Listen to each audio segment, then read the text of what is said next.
How did you travel to Round Island?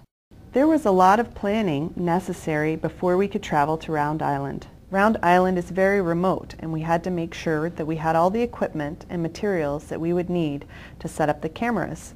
If we forgot something, we wouldn't be able to run back and get it. For our travel out there, we had to schedule multiple flights and work with partners and other scientists to make travel plans.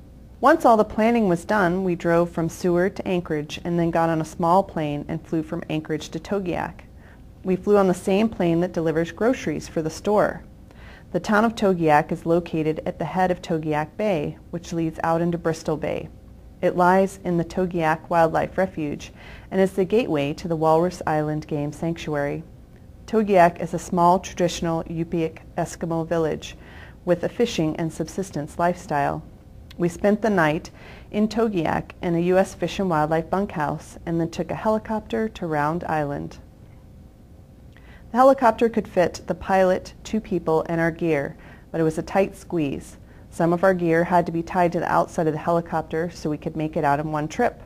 The helicopter was an amazing way to see Bristol Bay and Round Island. You can see the steep cliffs and rocky beaches of Round Island. These cliffs are one of the reasons that we picked Round Island to set the cameras up on, as they would give us a good vantage point over the walruses. You can also see the cabin where we would spend 3 nights while we were setting up the cameras. Once we had unloaded all of our gear and got set up in the cabin, it was time to get to work. We walked the length of the island, about 2 miles, to pick the best camera site that would allow us to capture the walruses on their haul out and the surrounding area. We then had to carry all of the camera equipment to the site we chose. Some of the materials, like the car batteries and all of the tools, were very heavy. The whole process took about 12 hours to set up one of the camera pairs.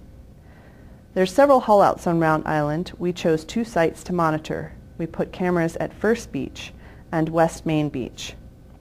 After the cameras were set up, we did an overnight test to make sure they were working and that the cameras were capturing the right areas. We planned the trip to Round Island early in the season so we would not disturb the walruses while installing the cameras. But while we were setting up, we did spot a couple of walruses in the water swimming past. Once the cameras were installed and tested, it was time to leave.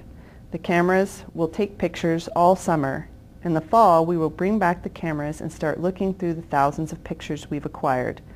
Next spring, we get to do it all over again. We can't wait.